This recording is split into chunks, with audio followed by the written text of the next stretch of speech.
Hello കൂട്ടുകാരെ, നമുക്കിന്ന് 8ാം ക്ലാസ്സിലെ അടിസ്ഥാന ശാസ്ത്രം എന്ന പാഠഭാഗത്തിലെ ഭാഗം 1-ലെ കുഞ്ഞറയ്ക്കുള്ളിലെ ജീവരഹസ്യങ്ങൾ എന്ന ചാപ്റ്റർ നമുക്ക് നോക്കാം. ഇതിനകത്ത് അത്യാവശ്യം വേണ്ട കാര്യങ്ങൾ മാത്രമാണ് നമ്മൾ എടുക്കുന്നത്. അപ്പം നമുക്ക് തുടങ്ങാം. സമയം കളയാതെ തന്നെ തുടങ്ങാം. അതിനു മുമ്പ് ആരെങ്കിലും ചാനൽ ആദ്യമായിട്ടാണ് കാണുന്നതെങ്കിൽ സബ്സ്ക്രൈബ് ചെയ്ത് കാണുക. തൊട്ടടുത്തുള്ള ബെൽ ബട്ടൺ എനേബിൾ ചെയ്ത് വെക്കുക. അത്യാവശ്യമുള്ള നമുക്ക് ചെറു നോട്ടുകളായിട്ടാണ് പറഞ്ഞു തരുന്നത്. കൂടുതൽ SCERTയുടെ ഫോക്കസ് ചെയ്യണം എന്നുള്ളത് കൊണ്ട് തന്നെ നമ്മൾ SCERT ആണ് കൂടുതലും ഞാൻ പഠിപ്പിക്കാൻ പോകുന്നത്. തുടങ്ങാം. കുഞ്ഞറയ്ക്കുള്ളിലെ ജീവരഹസ്യങ്ങൾ എന്ന് പറയുന്നത് നമുക്ക് കോശത്തെക്കുറിച്ചാണ് ഫസ്റ്റ് പഠിക്കുന്നത്. ഇവിടെ ഒരു കോമ്പൗണ്ട് മൈക്രോസ്കോപ്പിന്റെ ചിത്രമൊക്കെ കൊടുത്തിട്ടുണ്ട്. അപ്പം മൈക്രോസ്കോപ്പിനെ കുറിച്ചും എന്താണ് കോമ്പൗണ്ട് മൈക്രോസ്കോപ്പ് എന്നുള്ളത് നമുക്ക് നോക്കാം. ഒന്നിൽ കൂടുതൽ ലെൻസുകൾ ഉപയോഗിക്കുന്ന മൈക്രോസ്കോപ്പുകൾക്ക് പറയുന്ന പേരാണ് കോമ്പൗണ്ട് മൈക്രോസ്കോപ്പ്. ഒന്നിൽ കൂടുതൽ ലെൻസുകൾ ഉപയോഗിക്കുന്ന മൈക്രോസ്കോപ്പുകൾക്ക് പറയുന്ന പേരെന്താണ്? കോമ്പൗണ്ട് മൈക്രോസ്കോപ്പ് എന്നാണ്. ഓക്കെ. ഒരു മൈക്രോസ്കോപ്പിൽ പ്രകാശ തീവ്രത ക്രമീകരിക്കാൻ സഹായിക്കുന്ന ഭാഗത്തിന് പറയുന്ന പേരെന്താണ്? ഡയഫ്രം എന്നാണ്. ഒരു മൈക്രോസ്കോപ്പിലെ പ്രകാശ തീവ്രത ക്രമീകരിക്കാൻ സഹായിക്കുന്ന ഭാഗം ഏതാണ്?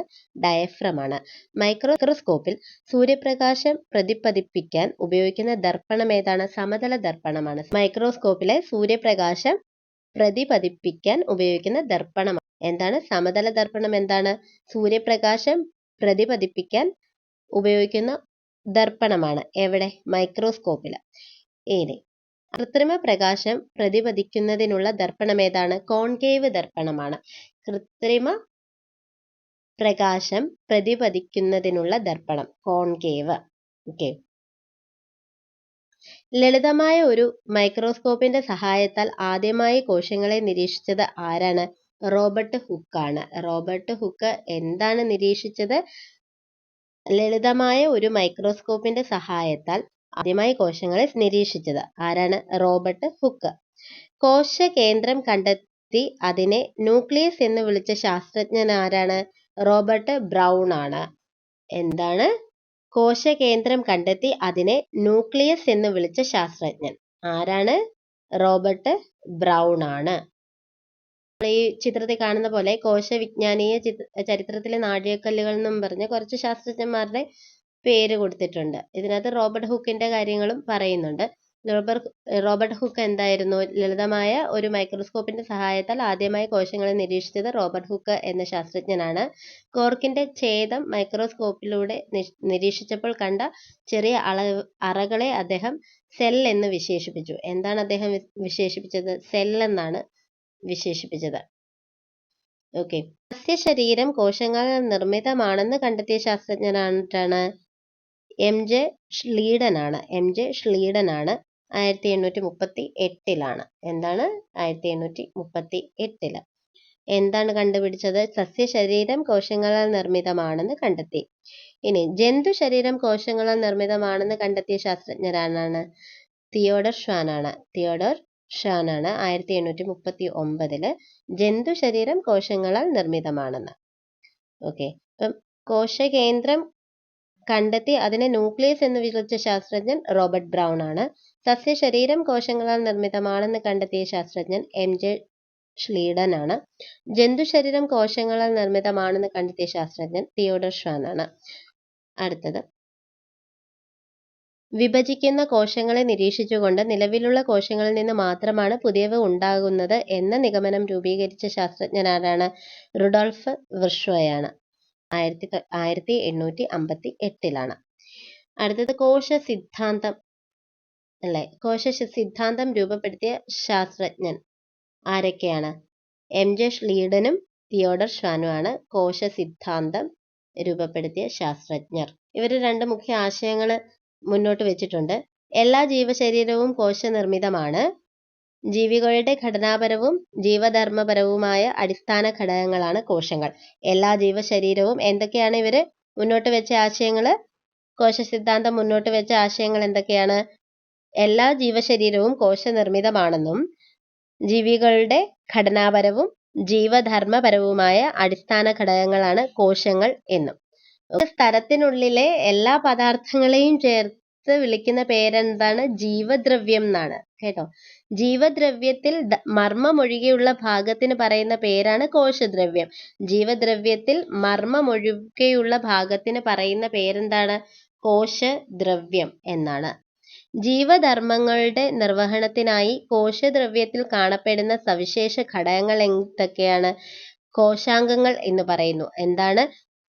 ജീവധർമ്മങ്ങളുടെ നിർവഹണത്തിനായി കോശദ്രവ്യത്തിൽ കാണപ്പെടുന്ന സവിശേഷ ഘടകങ്ങൾ എന്താണ്? കോശാംഗങ്ങൾ എന്നാണ് പറയുന്നത്.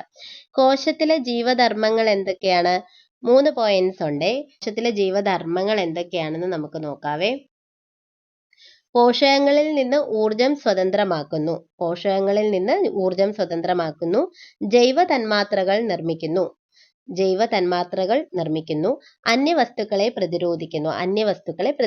അപ്പൊ 3 കാര്യങ്ങളുണ്ട്. 3 ധർമ്മങ്ങളാണ്, ജീവധർമ്മങ്ങളാണ്. എന്തിലെ? കോശത്തിലെ ജീവധർമ്മങ്ങളാണ് ഇവ. എന്തൊക്കെയാണ്? സ്റ്റേറ്റ്മെന്റ് ക്വസ്റ്റ്യൻ രൂപത്തിൽ വരാവുന്നതാണ്. പോഷകങ്ങളിൽ നിന്ന് ഊർജം സ്വതന്ത്രമാക്കുന്നു, ജൈവ തന്മാത്രകൾ നിർമ്മിക്കുന്നു, അന്യവസ്തുക്കളെ പ്രതിരോധിക്കുന്നു. നമുക്ക് കോശാംഗങ്ങൾ എന്താണെന്ന് പഠിച്ചാലോ? കോശാംഗങ്ങൾ അല്ലെ? കോശത്തിലെ ഊർജ നിലയം എന്താണ്? കോശത്തിലെ ഊർജ നിലയം കോശത്തിലെ ഊർജ നിലയം അറിയപ്പെടുന്ന പേരെന്താണ്? മൈറ്റോകോൺട്രിയോൺ. ഊർജാവശ്യം കൂടുതലുള്ള കരൾ, തലച്ചോറ്, പേശികൾ എന്നിവയിലെ കോശങ്ങളിൽ കൂടുതലായി കാണപ്പെടുന്ന കോശാംഗം ഏതാണ്? മൈറ്റോകോൺട്രിയോൺ ആണ്. മൈറ്റോകോൺട്രിയോൺ എന്താണ്? ഊർജാവശ്യം കൂടുതലായിട്ടുള്ള കരൾ, തലച്ചോറ്, പേശി എന്നിവയിലെ കോശങ്ങളിൽ കൂടുതലായി കാണപ്പെടുന്ന കോശാംഗം ഏതാണ്? മൈറ്റോകോൺട്രിയോൺ. മൈറ്റോകോൺട്രിയോൺ എന്ന് പറയുന്നത് കോശത്തിലെ ഊർജ നിലയം എന്നാണ് അറിയപ്പെടുന്നത്.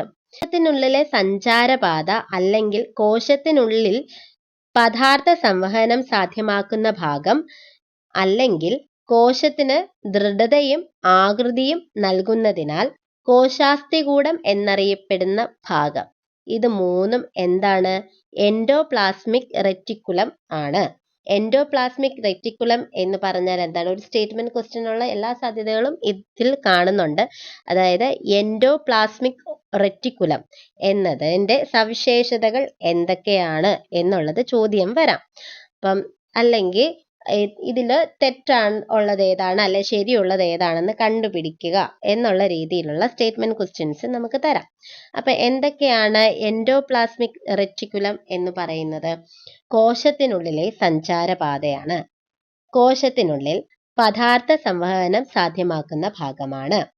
കോശത്തിന് ദൃഢതയും ആകൃതിയും നൽകുന്നതിനാൽ കോശാസ്ഥികൂടം എന്നറിയപ്പെടുന്ന ഭാഗം കൂടിയാണ് എന്ത്? എൻഡോപ്ലാസ്മിക് റെറ്റിക്കുലം എന്ന് പറയുന്നത്. കോശത്തിലെ മാംസ്യ നിർമ്മാണ കേന്ദ്രം ഏതാണ്? റൈബോസോം ആണ്. കോശത്തിലെ മാംസ്യ നിർമ്മാണ കേന്ദ്രം ഏതാണ്? റൈബോസോം. റൈബോസോം എൻഡോപ്ലാസ്മിക് റെറ്റിക്കുലത്തോട് ചേർന്നോ കോശദ്രവ്യത്തിൽ സ്വതന്ത്രമായോ കാണപ്പെടുന്നു. റൈബോസോം എൻഡോപ്ലാസ്മിക് റെറ്റിക്കുലത്തോട് ചേർന്നോ കോശദ്രവ്യത്തിൽ സ്വതന്ത്രമായോ കാണപ്പെടുന്നു. ടോണോപ്ലാസ്റ്റ് എന്ന സവിശേഷ സ്തരത്താൽ ആവരണം ചെയ്യപ്പെട്ടിരിക്കുന്ന കോശാംഗം ഏതാണ്? ഫേനമാണ്. ഫേനം എന്താണ്? ടോണോപ്ലാസ്റ്റ് എന്ന സവിശേഷ സ്തരത്താൽ ആവരണം ചെയ്യപ്പെട്ടിരിക്കുന്ന കോശാംഗം ഏതാണ്? ഫേനമാണ്. ജലം, ലവണങ്ങൾ, വിസർജ്യ വസ്തുക്കൾ എന്നിവ സംഭരിക്കുന്ന കോശാംഗം ഏതാണ്? ഫേനമാണ്. ജലം, ലവണങ്ങൾ, വിസർജ്യ വസ്തുക്കൾ എന്നിവ സംഭരിക്കുന്നു. ഫേനത്തിന്റെ സവിശേഷതകളാണ്. ഇനി ഗോൾജി കോംപ്ലക്സ് എന്താണെന്ന് നോക്കാം. രാസാഗ്നികൾ, ഹോർമോണുകൾ, ശ്ലേഷ്മരസം തുടങ്ങിയ കോശസ്രവങ്ങളെ ചെറുസഞ്ചികളിലാക്കുന്ന കോശാംഗമാണ് ഗോൾജി കോംപ്ലക്സ് എന്ന് പറയുന്നത്. അതുപോലെ തന്നെ ഗ്രന്ഥി കോശങ്ങളാൽ കൂടുതലായി കാണപ്പെടുന്ന കോശാംഗവുമാണ് ഇത്. ഗ്രന്ഥി കോശങ്ങളാൽ കൂടുതലായി കാണപ്പെടുന്ന കോശാംഗവും ഏതാണ്? ഗോൾജി കോംപ്ലക്സ് ആണ്. അടുത്തതായിട്ട് നമുക്ക് എന്താണ് പഠിക്കാനുള്ളത്? മർമ്മമാണ്. മർമ്മം എന്താണ്? കോശത്തിന്റെ നിയന്ത്രണ കേന്ദ്രം ഏതാണ്? മർമ്മമാണ്. അത്രയേ ഉള്ളൂ. കോശത്തിന്റെ നിയന്ത്രണ കേന്ദ്രമാണ് മർമ്മം. ഇനി അടുത്തത് മർമ്മകം. ഈ ചിത്രത്തിൽ തന്നെ ഒരു 3-4 ബോക്സിലായിട്ട് മർമ്മത്തിന്റെ കുറച്ച് കാര്യങ്ങൾ കൊടുത്തിട്ടുണ്ട്. മർമ്മകം എന്താണെന്നുള്ളത് നോക്കാം. ഗോളാകൃതിയിൽ കാണപ്പെടുന്ന ഇവ റൈബോസോം നിർമ്മാണത്തിൽ പ്രധാന പങ്കുവഹിക്കുന്നു. ഗോളാകൃതിയിലാണ് ഇത് കാണപ്പെടുന്നത്. മർമ്മകം ഇത് എന്തിനാണ് പ്രധാന പങ്ക് വഹിക്കുന്നത്? റൈബോസോം നിർമ്മാണത്തിൽ പ്രധാന പങ്ക് വഹിക്കുന്നു. റൈബോസോം അല്ലേ? റൈബോസോം എന്താണെന്ന് നമ്മൾ നേരത്തെ പറഞ്ഞായിരുന്നു. കോശത്തിലെ മാംസ്യ നിർമ്മാണ കേന്ദ്രമാണ് റൈബോസോം. അപ്പം റൈബോസത്തിന്റെ നിർമ്മാണത്തിൽ പ്രധാന പങ്ക് വഹിക്കുന്നത് ആരാണ്? മർമ്മകമാണ്. അടുത്തത് മർമ്മരന്ധ്രം.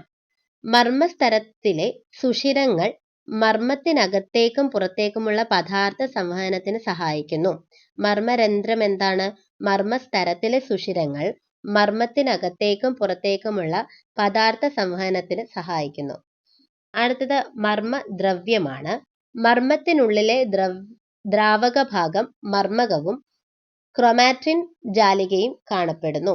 മർമ്മത്തിനുള്ളിലെ ദ്രാവക ഭാഗം മർമ്മകവും ക്രൊമാറ്റിൻ ജാലികയും കാണപ്പെടുന്നു.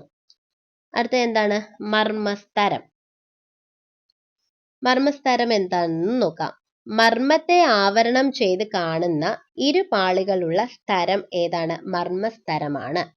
മർമ്മത്തെ ആവരണം ചെയ്ത് കാണുന്ന ഇരുപാളികളുള്ള സ്തരമാണ് മർമ്മസ്തരം. ക്രൊമാറ്റിൻ ജാലിക എന്താണ്? മർമ്മദ്രവ്യത്തിൽ വലക്കണ്ണികൾ പോലെ കെട്ടുപിണഞ്ഞ് കാണപ്പെടുന്നു. ജീനുകളെ ഉൾക്കൊള്ളുന്നു. എന്താണ്? മർമ്മദ്രവ്യത്തിൽ വലക്കണ്ണികൾ പോലെ കെട്ടുപിണഞ്ഞ് കാണപ്പെടുന്നു. ജീനുകളെ ഉൾക്കൊള്ളുന്നു. ഈ ചിത്രത്തിൽ നോക്കിയാൽ നമുക്ക് കാണാൻ പറ്റും. അവർ കറക്റ്റ് ആയിട്ട് കൊടുത്തിട്ടുണ്ട് ക്രൊമാറ്റിൻ ജാലിക എന്ന് പറഞ്ഞാൽ എന്താണെന്നുള്ളത്. കരിയോട്ടുകൾ എന്താണെന്ന് നോക്കാവേ. കോശങ്ങളിൽ മർമ്മം കാണപ്പെടാത്ത ജീവികൾ പ്രോകാരിയോട്ടുകൾ എന്നറിയപ്പെടുന്നു. കോശങ്ങളിൽ മർമ്മം കാണപ്പെടാത്ത ജീവികളാണ് പ്രോകാരിയോട്ടുകൾ. അതായത് ബാക്ടീരിയ, സയനോബാക്ടീരിയ, മൈക്കോപ്ലാസ്മ ഇവയൊക്കെയാണ് ഉദാഹരണങ്ങൾ വരുന്നത്. എന്തൊക്കെയാണ്? Bacteria, cyanobacteria, mycoplasma. അടുത്തത് യൂക്കാരിയോട്ടുകൾ എന്താണ്? കോശങ്ങളിൽ സ്തരത്താൽ ആവരണം ചെയ്യപ്പെട്ട വ്യക്തമായ മർമ്മം കാണപ്പെടുന്ന ജീവികളാണ് യൂക്കാരിയോട്ടുകൾ.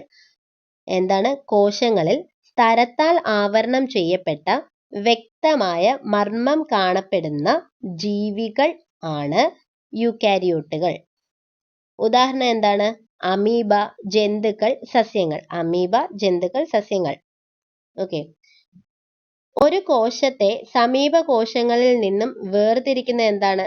സ്തരാവരണമാണ്. സ്തരാവരണം എന്താണ്? ഒരു കോശത്തെ സമീപ കോശങ്ങളിൽ നിന്നും വേർതിരിക്കുന്നു. ആവശ്യമായ പദാർത്ഥങ്ങളെ മാത്രം കടത്തിവിടുന്നതിനാൽ ഈ സ്തരങ്ങൾ അറിയപ്പെടുന്ന പേരെന്താണ്? വരണധാര്യ സ്തരങ്ങൾ എന്നാണ്. ആവശ്യമായ പദാർത്ഥങ്ങളെ മാത്രമാണ് ഇവ കടത്തിവിടുന്നത്. ജൈവ കണങ്ങൾ എന്താണെന്ന് നോക്കാം. സസ്യകോശങ്ങളിൽ മാത്രം കാണപ്പെടുന്ന കോശാംഗങ്ങളാണ് ജൈവ കണങ്ങൾ. സസ്യകോശങ്ങളിൽ മാത്രം കാണപ്പെടുന്ന കോശാംഗങ്ങൾ. ജൈവ കണങ്ങൾ 3 തരമുണ്ട്. വർണ്ണകണം, ഹരിതകണം, ശ്വേതകണം. വർണ്ണകണം, ഹരിതകണം, ശ്വേതകണം. എന്താണിവ? ജൈവ കണങ്ങളാണ്. ജൈവകണങ്ങൾ എന്താണ്? സസ്യകോശങ്ങളിൽ മാത്രം കാണപ്പെടുന്ന കോശാംഗങ്ങളാണ് ജൈവകണങ്ങൾ. ഇവ 3 തരമുണ്ട്. വർണ്ണകണം, ഹരിതകണം, ശ്വേതകണം. അപ്പൊ വർണ്ണകണം എന്താണ്? വർണ്ണകണം നമുക്ക് ആ പേരിൽ തന്നെ ഉണ്ട്. എന്താണ്? പൂക്കള്, ഫലങ്ങള് എന്നിവയ്ക്ക് നിറം നൽകുന്നു അല്ലെ? വർണ്ണം, അവയ്ക്ക് നിറം നൽകുന്നു. പൂക്കളും ഫലങ്ങളും എന്നിവയ്ക്ക് നിറം നൽകുന്നു. വർണ്ണകത്തിന്റെ ഏറ്റക്കുറച്ചിലാണ് സസ്യഭാഗങ്ങൾക്ക് വിവിധ നിറങ്ങൾ നൽകുന്നത്.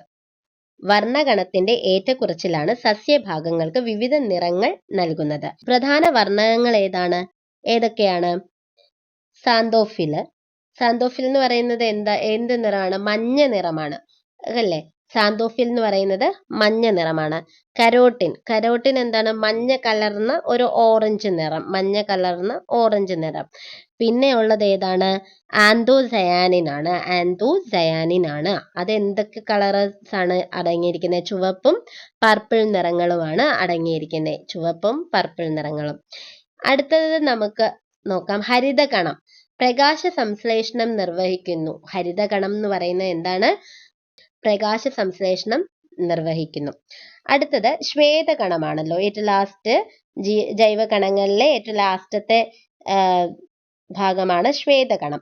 പ്രത്യേക നിറമില്ലാത്ത ജൈവകണമാണ് ശ്വേതകണം എന്ന് പറയുന്നത്. പ്രത്യേകമായിട്ട് ഒരു നിറം അതിനില്ല. അതാണ് ശ്വേതകണം എന്ന് പറയുന്നത്. അതായത് ആഹാര വസ്തുക്കളുടെ സംഭരണം നടക്കുന്ന കോശങ്ങളിൽ ശ്വേതകണങ്ങൾ കൂടുതലായി കാണപ്പെടുന്നു. എന്താണ്? ആഹാര വസ്തുക്കളുടെ സംഭരണം നടക്കുന്ന കോശങ്ങളിൽ ശ്വേതകണങ്ങൾ കൂടുതലായി കാണപ്പെടുന്നു. പാകമാകുന്നതനുസരിച്ച് ഫലങ്ങളിലെ ഹരിതകണങ്ങൾ വർണ്ണകങ്ങളായി മാറുന്നു. അന്നജം പഞ്ചസാരകളായും മാറുന്നു. ഇതാണ് പഴങ്ങളുടെ നിറം മാറ്റത്തിനും രുചിമാറ്റത്തിനും കാരണം. എന്താണ്? ആഹാര വസ്തുക്കളുടെ സംഭരണം നടക്കുന്ന കോശങ്ങളിൽ ശ്വേതകണങ്ങൾ കൂടുതലായി കാണപ്പെടുന്നു. പാകമാകുന്നതിനനുസരിച്ച് ഫലങ്ങളിലെ ഹരിതകണങ്ങൾ വർണ്ണകങ്ങളായി മാറുന്നു. അന്നജം പഞ്ചസാരകളായും മാറുന്നു. ഇതാണ് പഴങ്ങളുടെ നിറം മാറ്റത്തിനും രുചിമാറ്റത്തിനും കാരണം. അടുത്ത ജീവസ്തരങ്ങൾ എന്താണെന്ന് നോക്കാം. ജീവസ്തരങ്ങൾ എന്താണ്? കോശങ്ങൾ തമ്മിലും കോശാംഗങ്ങളും കോശദ്രവ്യവും തമ്മിലും ഉള്ള പദാർത്ഥ വിനിമയം നിയന്ത്രിക്കുന്നതാണ് ജീവസ്തരങ്ങൾ എന്ന് പറയുന്നത്. ജീവസ്തരങ്ങൾ എന്താണ്? കോശങ്ങൾ തമ്മിലും കോശാംഗങ്ങളും കോശദ്രവ്യവും തമ്മിലും ഉള്ള പദാർത്ഥ വിനിമയം നിയന്ത്രിക്കുന്നു. എന്ത്? ജീവസ്തരങ്ങൾ. സെൻട്രോസോം എന്താണെന്ന് നോക്കാം. എന്താണ് സെൻട്രോസോം? ജന്തുകോശങ്ങളിൽ മാത്രം കാണപ്പെടുന്ന കോശാംഗം ഏതാണ്? സെൻട്രോസോം ആണ്. ജന്തുകോശങ്ങളിൽ ചിത്രത്തിൽ കാണാം നമുക്ക് സെൻട്രോസോം ഇവര് അടയാളപ്പെടുത്തിയിരിക്കുന്നത്. സെൻട്രോസോം എന്താണ്? ജന്തുകോശങ്ങളിൽ മാത്രം കാണപ്പെടുന്ന കോശാംഗമാണ് സെൻട്രോസോം. കോശവിഭജനത്തിൽ പ്രധാന പങ്ക് വഹിക്കുന്ന സെൻട്രിയോളുകൾ കാണപ്പെടുന്ന ഭാഗമാണ് സെൻട്രോസോം. എന്താണ്? കോശവിഭജനത്തിൽ പ്രധാന പങ്ക് വഹിക്കുന്ന സെൻട്രിയോളുകൾ കാണപ്പെടുന്ന ഭാഗം. ഇത് നമ്മൾ എന്തിന്റെ കാര്യമാണ് പറയുന്നത്? ജന്തുകോശത്തിലെ കാര്യമാണ് പറയുന്നത്. ഇനി അടുത്തത് ലൈസോസോം ആണ്. ലാസ്റ്റ് ഉള്ളത് ലൈസോസോം. ലൈസോസോം എന്താണ്? കോശത്തിനുള്ളിൽ പ്രവേശിക്കുന്ന അന്യവസ്തുക്കളെ നശിപ്പിക്കാൻ വേണ്ട ദഹനരസങ്ങൾ അടങ്ങിയിരിക്കുന്നു. എന്താണ്? കോശത്തിനുള്ളിൽ പ്രവേശിക്കുന്ന അന്യവസ്തുക്കളെ നശിപ്പിക്കാൻ വേണ്ട ദഹനരസങ്ങൾ അടങ്ങിയിരിക്കുന്നു. ജന്തുകോശങ്ങളിൽ മാത്രമേ ഇതും കാണപ്പെടുന്നുള്ളൂ. എന്ത്? ലൈസോസോം ജന്തുകോശങ്ങളിൽ മാത്രമേ കാണപ്പെടുന്നുള്ളൂ. അപ്പൊ നമ്മള് ഈ പാഠഭാഗത്ത് നമ്മുടെ ഈ പാഠഭാഗം തീർന്നു. പ്രത്യേകിച്ച് ഇത്രയും കാര്യങ്ങളേ ഉള്ളൂ. കുഞ്ഞിനുള്ളിലെ ജീവരഹസ്യങ്ങൾ എന്ന പാഠത്തിലെ കോശങ്ങളെ കുറിച്ച് തന്നെയാണ് പറയുന്നത്. കോൺകേവ് ദർപ്പണത്തെ കുറിച്ച് പറയുന്നുണ്ട്. കൃത്രിമ പ്രകാശം പ്രതിപദിക്കുന്നതിനുള്ള ദർപ്പണം ഏതാണ്? പിന്നെ മൈക്രോസ്കോപ്പിനെ കുറിച്ച്, കോമ്പൗണ്ട് മൈക്രോസ്കോപ്പിനെ കുറിച്ച് പറയുന്നുണ്ട്. കേന്ദ്രം കണ്ടെത്തി അതിനെ ന്യൂക്ലിയസ് എന്ന് വിളിച്ച ശാസ്ത്രജ്ഞനാണ് റോബർട്ട് ബ്രൗൺ ആണ്. സസ്യശരീരത്തെ കുറിച്ച്, ജന്തു ശരീരം, അങ്ങനെ കോശങ്ങളെ കുറിച്ചും പിന്നെ കോശാംഗങ്ങള്, പിന്നെ മർമ്മം, അങ്ങനെയുള്ള കാര്യങ്ങള്, പിന്നെ മർമ്മസ്തരം, പിന്നെ ജൈവ കണങ്ങൾ ഏതൊക്കെയാണ്, പിന്നെ വർണ്ണകം, ഹരിതകണം, ശ്വേതകണം, ജൈവകണങ്ങള് മൂന്നായിട്ട് തിരിച്ചിരിക്കുന്നത്, അതിന്റെ കുറച്ച് പോർഷൻസ്, ഇതൊക്കെ ഉള്ളൂ. പിന്നെ ജന്തുകോശങ്ങളെ കുറിച്ച് എന്താണ്? ജന്തുകോശങ്ങളിൽ കൂടുതലായിട്ട് സെൻട്രോസോമും ലൈസോസോമും പഠിക്കാനുള്ളൂ. അതിൽ കൂടുതലായിട്ട് വേറൊന്നും ഇത് പറയുന്നില്ല നമുക്ക്. ഓക്കെ, പുസ്തകത്തിലാണേലും കൂടുതലായിട്ട് നമ്മൾ പറയുന്നില്ല. SCERT-ൽ ഇത്രയും നമുക്ക് പഠിക്കാനുള്ളൂ ഇതില്. പക്ഷെ ഇത് കൂടുതൽ നമുക്ക് നമ്മുടെ ക്വസ്റ്റ്യനും SCERT-ൽ സത്യം പറഞ്ഞാൽ ഇത്രയും ഉള്ളൂ. അപ്പൊ എല്ലാവരും നന്നായിട്ട് പഠിക്കുക. നമുക്ക് ഈ ക്ലാസ് വൈൻഡപ്പ് ചെയ്യാം. കുഞ്ഞറയ്ക്കുള്ളിലെ ജീവരഹസ്യങ്ങളിൽ നിന്ന് പാഠഭാഗത്തു നിന്നുള്ള കുറെ ക്വസ്റ്റ്യൻസ് നമ്മൾ ഡിസ്കസ് ചെയ്തു. കോശത്തിനെ കുറിച്ചാണ് നമ്മൾ പറഞ്ഞിരിക്കുന്നത്. കോശങ്ങളും പിന്നെ ശാസ്ത്രജ്ഞന്മാരുടെ പേരൊക്കെ പറഞ്ഞിട്ടുണ്ട്. അപ്പം അതെല്ലാം നന്നായിട്ട് കേട്ട് മനസ്സിലാക്കി പോവുക. നോട്ട് എഴുതിയെടുത്തോണ്ട് പോവുക. പറയുന്ന എന്തെങ്കിലും മാറ്റം വരുത്തണമെന്നുണ്ടെങ്കിൽ എപ്പോഴും പറയുന്ന പോലെ തന്നെ കമന്റിൽ പറയുക. Okay, thank you.